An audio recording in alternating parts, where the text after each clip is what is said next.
Hola, buen día. Mi nombre es Andrea y hoy les voy a hablar acerca de la enfermedad arterial periférica o enfermedad arterial de miembros inferiores.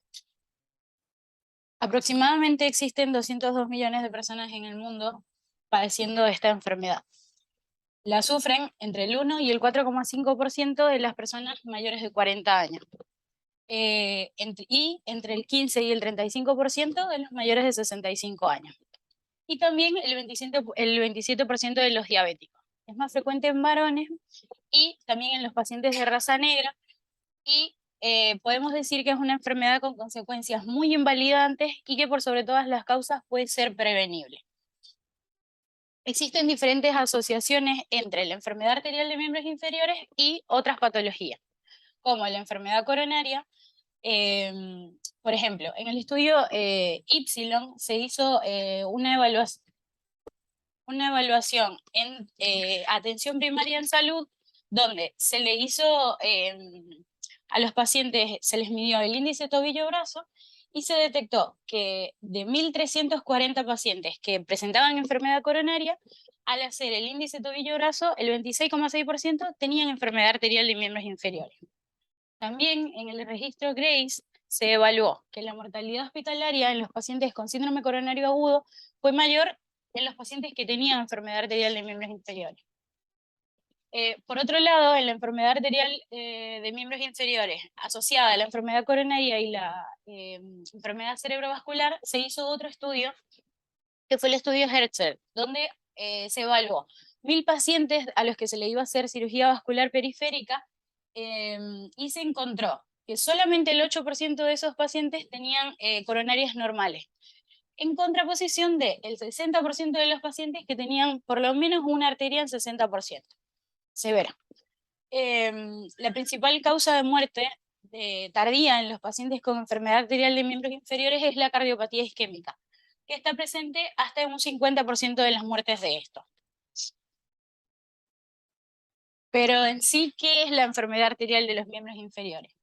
Generalmente nos va a hablar acerca de una obstrucción aguda o crónica de las arterias que van a irrigar las extremidades, y que en caso de ser grave va a producir isquemia y pérdida de tejido. Puede estar causada en la mayoría de los casos por aterosclerosis, pero también puede ser por atroembolias, vasculitis, trombosis o displasia fibromuscular. Como les comentaba, la enfermedad arterial de miembros inferiores está asociada a muchas cosas. Presentaría los mismos factores de riesgo que para padecer enfermedad coronaria. Tenemos en primer lugar la edad. Tenemos que la prevalencia en los pacientes mayores de 65 años es del 35%, pero en los pacientes que tienen entre 70 y 75 años aumenta hasta el 70%. Este es el segundo factor de riesgo más importante. Con respecto al sexo, es más frecuente en hombres, como les había dicho, pero después de los 75 años es como que se iguala y no es tan importante el sexo. La dislipemia, el tratamiento de la misma reduce la progresión de enfermedad arterial de miembros inferiores y el desarrollo de isquemia crítica. Por otro lado, el tabaquismo es el principal factor de riesgo, ya que aumenta 16 veces más el riesgo de padecer enfermedad arterial de miembros inferiores, y generalmente se presentan formas más graves. También el ser tabaquista y recibir algún tipo de revascularización periférica reduce la permeabilidad de los bypass. La hipertensión arterial duplica el riesgo de padecer enfermedad arterial periférica.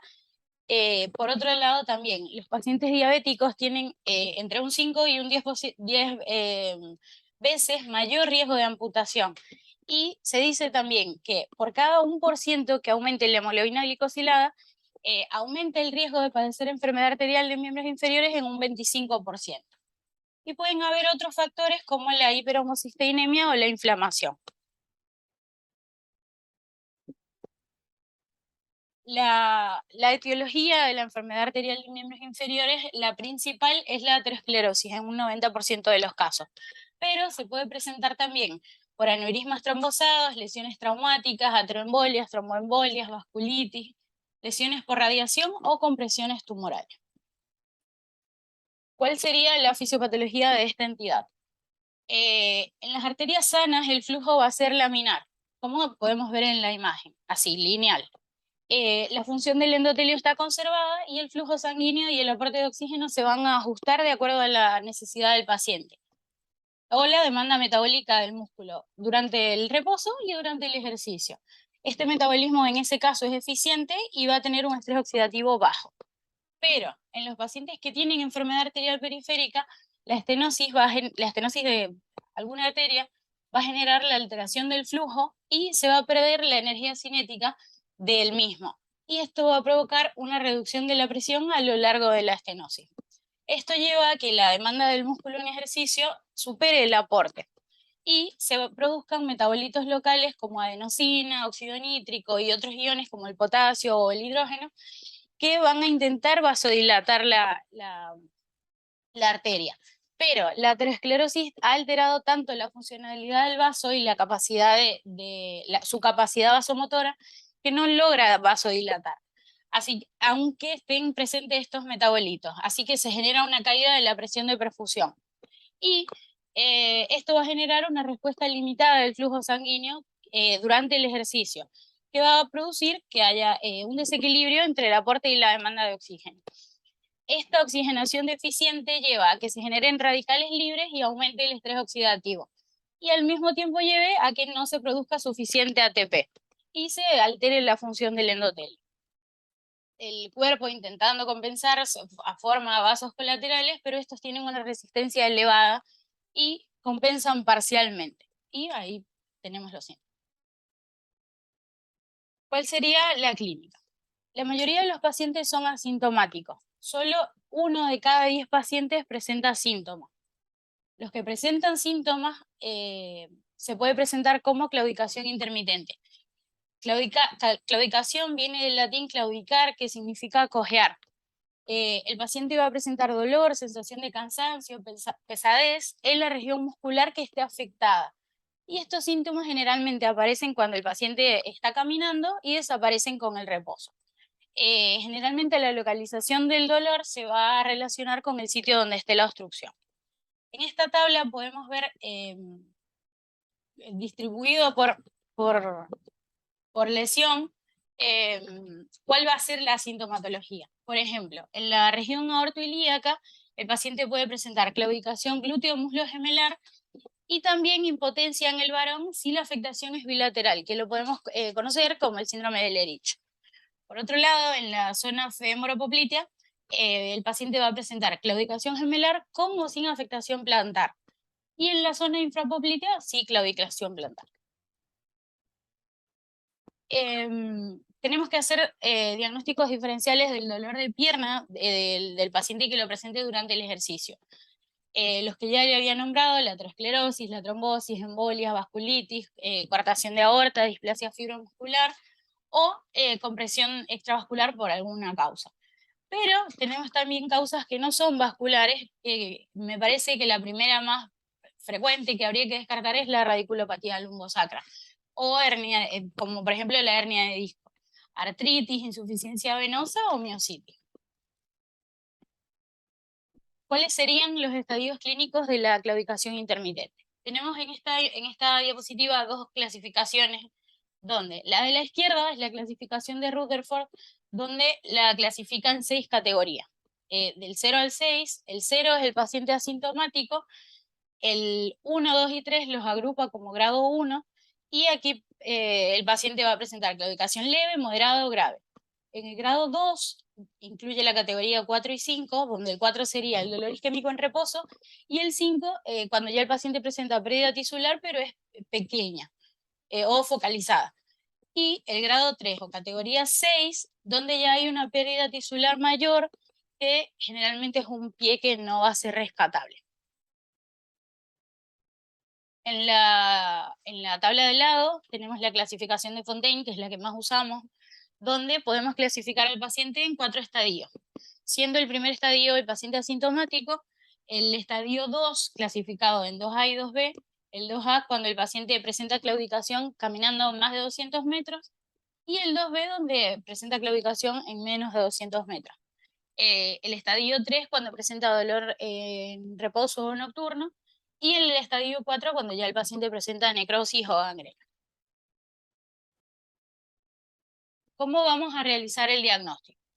Es importante realizar un interrogatorio exhaustivo donde podemos utilizar el cuestionario de Edimburgo, que tiene una sensibilidad del 91% y una especificidad del 99% para hacer el diagnóstico de enfermedad arterial de miembros inferiores. Le podemos preguntar al paciente, por ejemplo, si siente dolor en las piernas, dolor o molestias en las piernas cuando camina, si el dolor comienza cuando está sentado o sin moverse. Si dice que sí, es como que lo descarta. Si dice que no, continuamos preguntando. Si el dolor aparece o camina, si el dolor aparece cuando camina deprisa o sube una pendiente, si desaparece en menos de 10 minutos, o sea, estando en reposo, y si nota que el dolor es en las pantorrillas o en los muslos o glúteos. Si a estas preguntas dice que sí, es muy probable que tenga claudicación intermitente de causa vascular.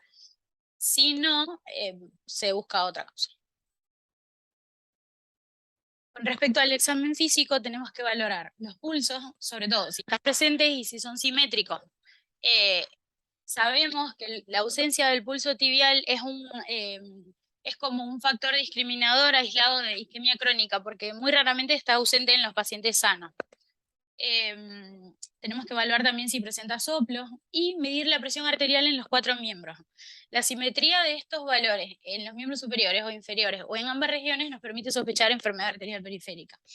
Y también evaluar si el paciente presenta alguna lesión trófica, úlceras o alopecia. Es importante también hacer diferencias entre las úlceras arteriales y las úlceras venosas. Con respecto a las úlceras venosas, tenemos que generalmente son de bordes delimitados, fondo granulomatoso y sangrantes. Pero las arteriales son de bordes planos, fondo atrófico y generalmente no suelen sangrar. Están localizadas las venosas en la cara interna del tercio inferior de la pierna. Por el contrario, las arteriales están sobre preeminencias óseas en las cabezas de los metatarsianos o los dedos. La etiología de las venosas es la insuficiencia venosa y de las arteriales la aterosclerosis, tabaquismo, diabetes. Los pulsos distales en las úlceras venosas están conservados y en las arteriales pueden estar ausentes o débiles. Las úlceras venosas son moderadamente dolorosas y alivian de cúbito, y las arteriales presentan dolor importante que empeora con el decúbito. Las úlceras venosas al elevar las piernas pueden presentar alivio del dolor y las arteriales colgando las piernas o poniéndolas hacia abajo. Y otros signos en las úlceras venosas serían el edema, la piel enrojecida, el calor local o varices en las zonas adyacentes. Y en las arteriales puede tener piel seca, brillante, atrófica, temperatura fría y uñas engrosadas. En esta imagen podemos ver unas diferencias cuál es la diferencia entre las úlceras venosas y las arteriales. Viendo que siempre las venosas estarían en la cara interna y las arteriales generalmente en la cara externa, y estas como más redonditas. Continuando con el diagnóstico, es importante hablar acerca del índice tobillo-brazo, ya que es un marcador importante de aterosclerosis generalizada y nos habla de riesgo cardiovascular. ¿A quién se lo tenemos que medir? Se lo tenemos que medir a pacientes en los que sospechamos que tengan enfermedad arterial de miembros inferiores porque presenten ausencia de pulso o soplo arterial, claudicación intermitente o síntomas que nos hagan pensar que tiene enfermedad arterial de miembros inferiores, o heridas que no se curen en una extremidad inferior. O en pacientes que tengan riesgo de enfermedad arterial periférica por presentar enfermedad arteriosclerótica como enfermedad coronaria o cualquier otra enfermedad arterial periférica, o algún aneurisma de aorta abdominal, enfermedad renal crónica o insuficiencia cardíaca. O en personas que están asintomáticos, pero que tengan riesgo de enfermedad arterial de miembros inferiores por ser varones o mujeres mayores de 65 años, varones o mujeres menos de 65 años, pero con alto riesgo cardiovascular, o varones o mujeres más de 50 años, pero que tengan antecedentes familiares de enfermedad arterial de miembros inferiores. En esta imagen podemos ver más o menos cómo se mide, pero les quise poner un video donde lo podemos ver mejor. Primero se tiene que medir la presión arterial sistólica en ambos miembros superiores y después se va a realizar en ambos miembros inferiores. Tenemos que colocar el manguito unos centímetros por encima de los maleolos, ahí vemos cómo lo hace la chica, y va bien. Va a buscar el pulso pedio y después el tibial posterior.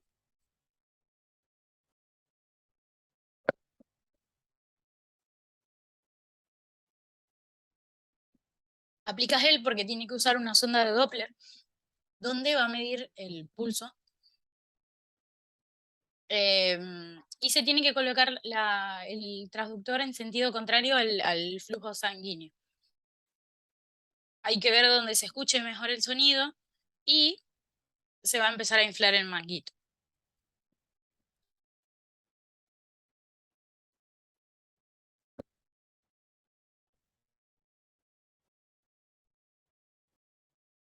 Este se tiene que inflar por encima de la presión arterial sistólica y se va a empezar a desinflar.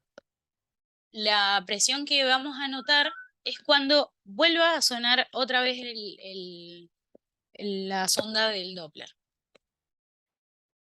Porque lo que está haciendo es comprimiendo la arteria y no pasa la sangre.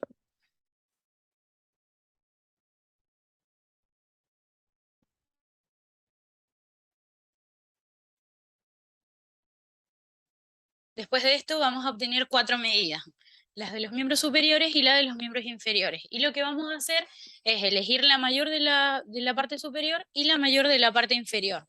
Y se va a hacer una división de la del tobillo y la del brazo. Y ahí vamos a obtener un valor.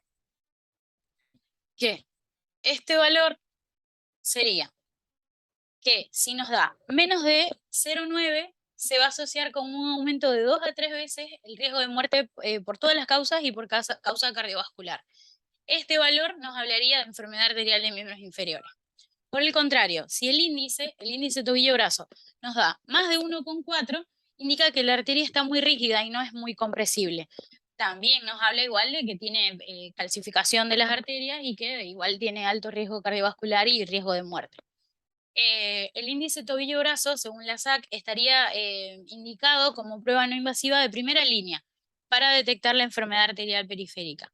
Pero en los pacientes que este índice tobillo-brazo de mayor a 1,4, como en diabéticos o personas de edad avanzada, tenemos que usar otro método diagnóstico.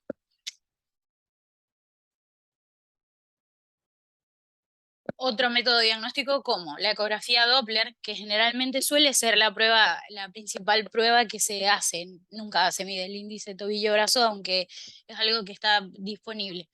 Este va a detectar y puede localizar las lesiones vasculares y cuantificar la gravedad de la estenosis. También puede detectar enfermedad arterial subclínica. Tiene una sensibilidad entre el 90% y especificidad mayor al 95%. Y es útil para seguir a los pacientes después de ser revascularizados, ya sea por angioplastía o por bypass periférico. Solamente que está limitado en los pacientes que tienen las arterias muy calcificadas, si el paciente es obeso o se interponen las vísceras. Por otro lado, tenemos la angiotomografía, donde se va a evaluar, donde presenta una sensibilidad de 95% y especificidad de 96% para diagnosticar la estenosis, oclusión o la ausencia de estenosis significativa en los segmentos aortoilíacos o femoropopliteos. Tiene mejor diagnóstico, mejor rendimiento en el trayecto infrapatelar. Es rápido, es no invasivo y nos permite también poder determinar cuáles serían la estrategia de revascularización para el paciente, porque podemos localizar la lesión, ver cuál es la gravedad y cómo están las arterias hacia arriba y hacia abajo de la obstrucción. Solamente que no nos ofrece datos funcionales o hemodinámicos y exponemos al paciente a radiación y al contraste. Por otro lado, tenemos también la angioresonancia, que nos puede dar mayor índice de artefacto y no podemos evaluar los stents que el paciente ya pueda presentar por este método. Estaría contraindicada en los pacientes que tengan marcapasos, CDI, que sean claustrofóbicos o que tengan insuficiencia renal crónica, que ya habíamos hablado de que pueden presentar riesgo de fibrosis nefrogénica posterior a la administración de gadolina. Y por último, tenemos también la angiografía, que se va a reservar solo a los pacientes que pensemos que se va a hacer alguna estrategia de revascularización, ya que los métodos no invasivos, este método que es no invasivo, no, ya que los otros métodos que no son invasivos nos brindan buenas imágenes sin exponer al paciente a la punción, al contraste y a la radiación. La SAC recomienda que sea la ecografía Doppler el método diagnóstico de primera línea para confirmar y localizar la enfermedad arterial de miembros inferiores y sugiere la tomografía o la resonancia en pacientes que tengan lesiones arteriales para poder definir una estrategia de revascularización. Hablando del tratamiento, está dirigido a reducir la morbia y mortalidad cardiovascular y mejorar la calidad de vida del paciente al reducir los síntomas de claudicación, eliminando el dolor en reposo y preservando el miembro viable. La terapia está inicialmente dirigida a controlar los factores de riesgo, indicar realizar ejercicio físico y medidas farmacológicas. Pero en los pacientes que sean refractarios a estas medidas se puede considerar la revascularización de la zona afectada. Con respecto al tratamiento no farmacológico, tenemos en primer lugar el ejercicio. Este sería la intervención no invasiva más efectiva para poder mejorar los síntomas.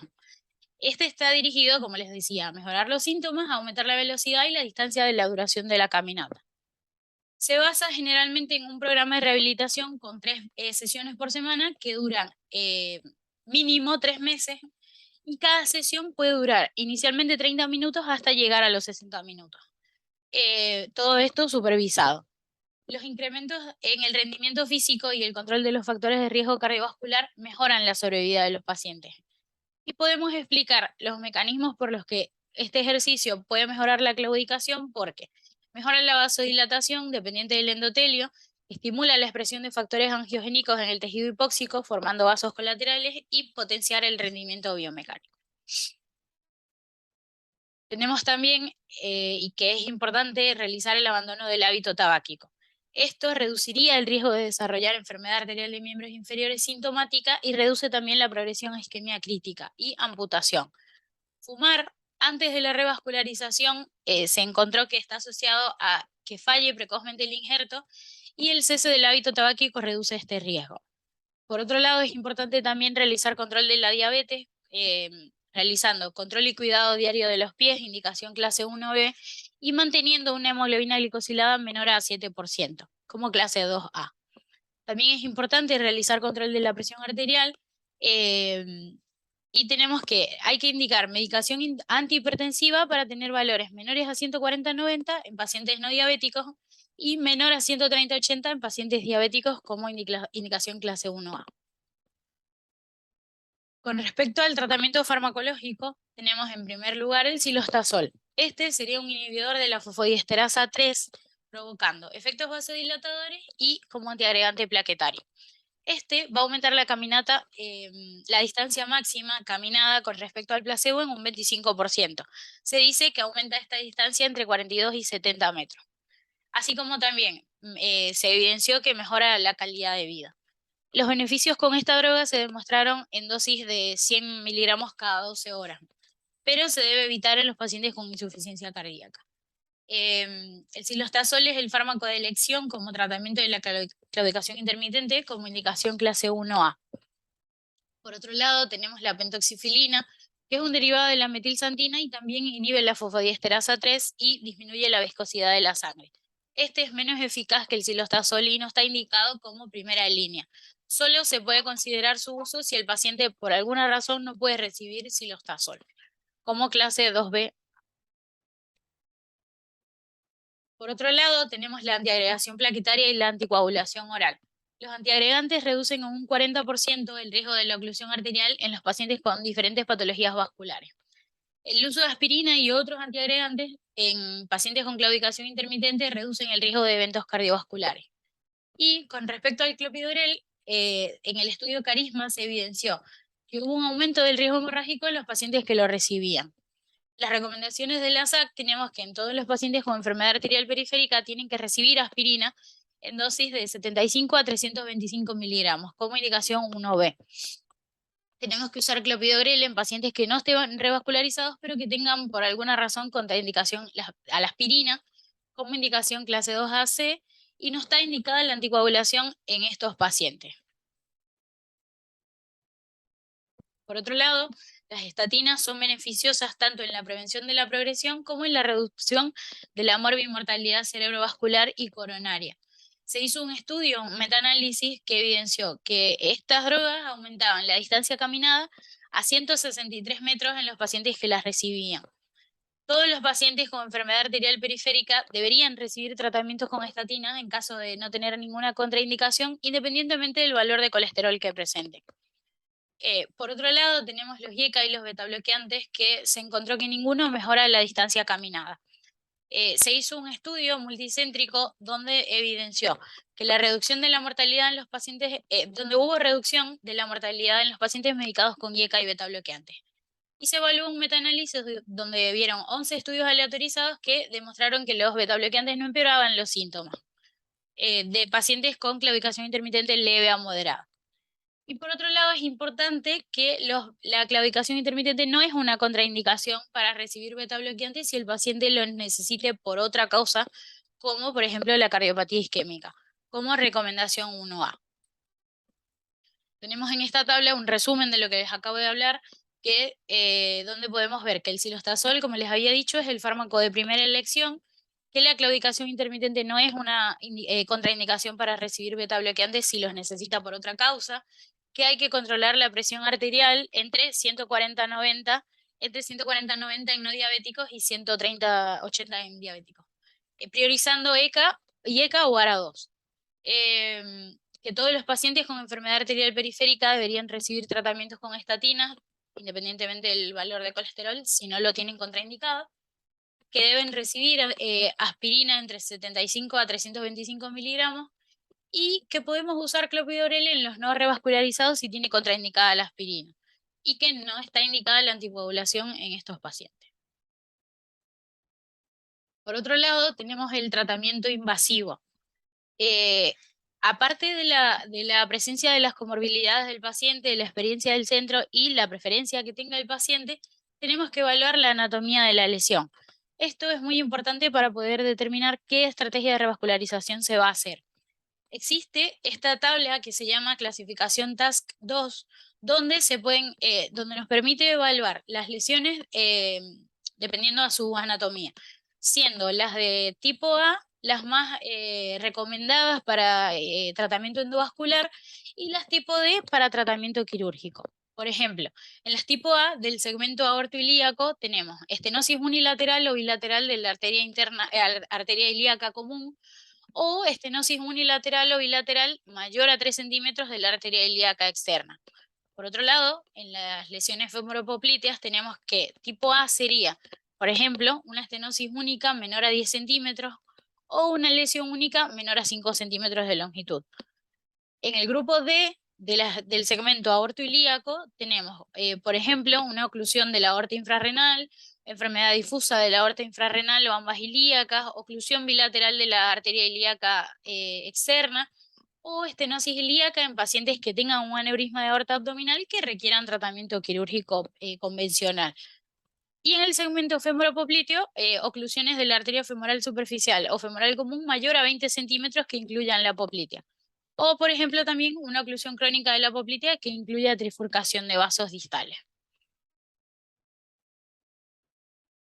En pacientes con claudicación intermitente, el tratamiento endovascular está indicado cuando la claudicación no mejora a pesar del tratamiento médico, siempre que las lesiones que el paciente presenta sean posibles tratar por este método.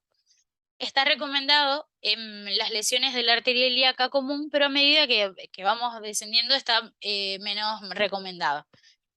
También se demostró que incrementa la tasa de restenosis en relación directa con la longitud de la obstrucción, el diámetro del vaso, lesiones múltiples y en pacientes diabéticos. La mayor limitación de este tipo de tratamiento es la permeabilidad a largo plazo. Y no existe evidencia que la angioplastía sea superior al tratamiento médico en los pacientes que tengan claudicación leve o moderada. En esta tabla de las recomendaciones de la SAC podemos ver que es recomendable, es razonable considerar una estrategia de revascularización en los pacientes con claudicación intermitente que le altere su calidad de vida y tengan mala respuesta al tratamiento médico. Y en un paciente asintomático no se debe revascularizar independientemente del grado de la lesión que tenga. En el segmento aorto ilíaco, como ya les había dicho, se prefiere realizar el tratamiento endovascular, especialmente en lesiones TASC de la A a la C. En las recomendaciones de la SAC tenemos que cuando la revascularización está indicada, se sugiere el tratamiento endovascular como primera línea en las lesiones TASC A a C. Y en TASC D se puede intentar hacer algún tipo de angioplastía solo si el equipo de hemodinamia tiene experiencia en esto. Con respecto al segmento femoropopliteo, la arteria femoral superficial es más compleja porque tiene un comportamiento especial por las fuerzas de torsión y compresión que actúan en ella. Es muy importante la experiencia de los operadores y la está llevando a que sea la primera línea de revascularización, al tratamiento endovascular. La tasa de restenosis es menor en los stents que son liberadores de droga comparado con la angioplastía con balón. Y se puede usar también aterectomía en áreas no posibles de realizar tratamiento endovascular como las áreas de flexión. Se recomienda el tratamiento endovascular como primera opción en las lesiones TASC A a C en el segmento femoropopliteo y las de TASC D generalmente se prefiere el tratamiento quirúrgico. Y lo mismo, las que sean de TASC D se puede intentar un abordaje endovascular solo si el equipo de hemodinamia tiene experiencia. Con respecto al segmento infrapopliteo, es poco frecuente el tratamiento endovascular. La principal indicación del tratamiento de este segmento es la isquemia crítica. Se dice que el uso de angioplastía con balón es la primera indicación si se va a hacer algún tipo de tratamiento endovascular, solo dejándose los stents, a resultados subóptimos o recurrencia. Hay que tener en cuenta que los pacientes con isquemia crítica, la permeabilidad a largo plazo no es lo más importante que estamos buscando, sino salvar el miembro afectado. Bueno, lo mismo. Con respecto al tratamiento quirúrgico, este tiene un espacio muy reducido en el paciente claudicante. Está recomendado en el paciente que recibió tratamiento médico sin respuesta y el tratamiento endovascular no fue exitoso o no se puede realizar por alguna causa. Basándonos en el hecho de que es poco frecuente que el paciente claudicante progrese a isquemia crítica o a la pérdida de un miembro. Las intervenciones profilácticas en pacientes asintomáticos no están indicadas, ni siquiera para prevenir la progresión de la lesión. Y la indicación de la intervención quirúrgica es, como les decía, el deterioro de la capacidad funcional del paciente, que signifique una amenaza para su situación laboral o que le implique modificaciones significativas en el estilo de vida, después del fracaso del tratamiento médico o endovascular. Con respecto a la cirugía en el segmento aortoilíaco, el bypass es la técnica más común para la enfermedad ilíaca oclusiva difusa. Se puede realizar bypass aortobilíaco o bifemoral, que es el más utilizado, pero también se puede realizar femoro-femoral cruzado o vías extraanatómicas como axilo-bifemoral o torácico-bifemoral, dependiendo de dónde esté la lesión. Los bypass extraanatómicos tienen menor riesgo de complicaciones, pero peor tasa de permeabilidad, o sea, duran menos. La tasa de permeabilidad a los 10 años del bypass aortobifemoral se encontró que es entre el 80 y el 90%. Y los injertos protésicos son generalmente más usados. También se pueden usar homoinjertos, que es una opción disponible, sobre todo en el paciente que tenga alguna complicación infecciosa. En algunas circunstancias se puede hacer endarterectomía con o sin parche, especialmente si son lesiones focalizadas, pero esta alternativa en el territorio aortoilíaco es cada vez menos usada por los tratamientos endovasculares. En esta imagen podemos ver un bypass aorto bifemoral con prótesis. En esta otra una representación de cómo sería un bypass femoro-femoral cruzado, teniendo aquí la lesión. Y en esta otra, un ejemplo de un bypass axilo-bifemoral. Con respecto al territorio infrainguinal, la indicación de cirugía es controvertida. Dependiendo del nivel de los síntomas, la calidad de las arterias que presenta el paciente, de arteria femoral profunda y sus colaterales, y el estado hemodinámico local. Se pueden utilizar injertos autólogos con vena que proporcionan la mejor permeabilidad, pero también los injertos protésicos en el segmento femoropopliteo parecen tener similares tasas de permeabilidad, con una menor tasa de mortalidad. En el segmento femoropopliteo existe también otra opción, que es la utilización de prótesis de PTFE impregnadas con heparina, que tienen una permeabilidad similar. El 30% de los pacientes con isquemia de miembros inferiores no tiene venas de buena calidad, y el 50% de los que ya han tenido un procedimiento no tienen venas que se puedan utilizar. Por otro lado, el uso de prótesis representa menor tiempo quirúrgico y la posibilidad de guardar la vena por otra cosa o si se tiene que hacer otra revascularización en otro momento. En esta otra imagen podemos ver al lado izquierdo un bypass femoropopliteo y del lado derecho uno fémoro tibial posterior con vena y el otro con prótesis. Con respecto a las indicaciones de la SAC, tenemos que el paciente con claudicación intermitente invalidante sin comorbilidades se recomienda el tratamiento quirúrgico en las lesiones que sean en el segmento aortoilíaco y TASC-D. Y en los pacientes asintomáticos no se los tiene que revascularizar de forma profiláctica. Con respecto a la antiagregación y la anticoagulación después de la revascularización, es importante que los pacientes que estén revascularizados con stent tengan doble antiagregación por lo menos un mes.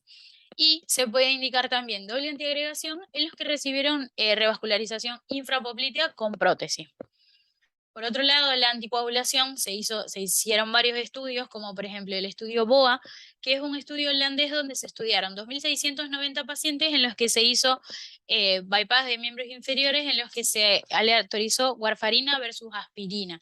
Y se demostró que la permeabilidad en ambos grupos fue similar, pero analizando los subgrupos se vio que los bypass venosos tuvieron mayor permeabilidad en el grupo de los que estaban anticoagulados y los bypass con prótesis en los que tenían aspirina, pero el riesgo de sangrado fue el doble, obviamente, en los que estaban con warfarina.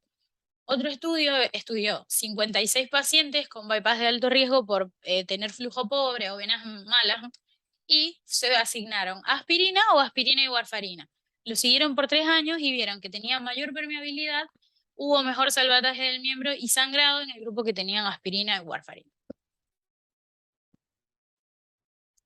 Dentro de las recomendaciones de la SAC tenemos que se recomienda el uso de la doble antiagregación con aspirina y clopi por lo menos un mes luego de la revascularización con stent como indicación clase 1C y que se puede considerar la asociación de aspirina y algún antagonista de la vitamina K después de la revascularización infrainguinal si se usa vena autóloga, sobre todo en los que tengan alto riesgo de oclusión.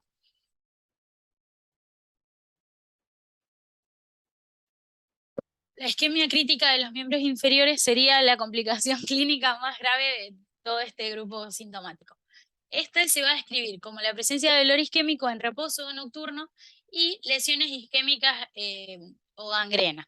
Es una condición crónica que se debe diferenciar de la isquemia aguda por su evolución y tratamiento. Dos cosas caracterizan al paciente con isquemia crítica: la presencia de enfermedad multisegmentaria suprapoplítea e infrapoplítea y ser de alto riesgo quirúrgico con baja expectativa de vida. Según datos del American College of Cardiology y la American Heart Association, solamente el 50% de los pacientes con isquemia crítica sobrevive con los 2 miembros al año. El 25% sufre una amputación y el 25% mueren al año.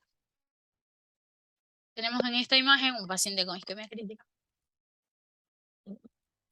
¿Cuál sería el tratamiento de la isquemia crítica? Este va a consistir en la revascularización del miembro afectado, siempre que sea posible. Dentro de las indicaciones de la SAC tenemos que la lesión proximal se tiene que tratar en primer lugar como indicación clase 1C y para pacientes con isquemia crítica y enfermedad oclusiva proximal y distal, en los que los síntomas de isquemia o infección persistan después de la revascularización de la lesión proximal, se tiene que revascularizar el lecho distal también. Para elegir cuál sería la forma de revascularización de este miembro afectado, se tiene que tomar en cuenta la expectativa de vida del paciente y la anatomía vascular. Las lesiones que son largas, oclusivas, muy calcificadas o que comprometen la arteria poplitea se tratan mejor por vía quirúrgica. Pero las lesiones que son cortas y estenóticas tienen resultados óptimos en el abordaje endovascular. Se hizo un estudio llamado BASIL que comparó la angioplastía con balón versus la cirugía y demostró que la angioplastía es la estrategia de preferencia con una tasa de éxito similar a la cirugía y un elevado nivel de seguridad en los pacientes que se puedan tratar por este método. Según la SAC, el tratamiento endovascular es recomendable como elección en isquemia crítica cuando la anatomía es favorable, como indicación clase 2A-B. Con respecto al tratamiento quirúrgico, en los pacientes que se presentaron con una, se va a indicar en los pacientes que se trataron con una angioplastía fallida como primer tratamiento y tuvieron peor pronóstico generalmente después de un bypass de rescate. Este sería el tratamiento de elección en pacientes con isquemia crítica que tienen lesiones largas, complejas, que no se puedan tratar por angioplastía. En los pacientes que tengan gangrena extensa del pie o sepsis, los procedimientos abiertos generalmente puedan proporcionar un flujo pulsátil y mejor calidad de la extremidad, perfusión de mejor calidad para la extremidad isquémica. Los injertos sintéticos tienen un beneficio similar en los puentes, a los puentes venosos suprapatelares o inguinales, pero tienen menor permeabilidad en los puentes más distales. Y en los puentes más distales, el injerto de la vena autóloga es el tratamiento de elección. Por último, tenemos la amputación. Esta se va a plantear en los pacientes que presenten isquemia severa con lesiones cutáneas o musculares, isquemia sensitiva o motora más de 24 horas de evolución, isquemia con insuficiencia renal de más de 24 horas de evolución y gangrena sin visualización del flujo distal por angiografía o Doppler. La finalidad de la amputación es evitar o detener las complicaciones de la isquemia reversible. Existen factores que aumentan el riesgo de la pérdida del miembro, como que el paciente sea diabético, que tenga insuficiencia renal e insuficiencia cardíaca congestiva, que sea tabaquista, que esté expuesto por un tiempo prolongado al frío, que tenga síndrome de Raynaud o infección. Y es importante saber que el 40% de los pacientes amputados fallece a los 2 años y el 30% requieren amputación del otro miembro.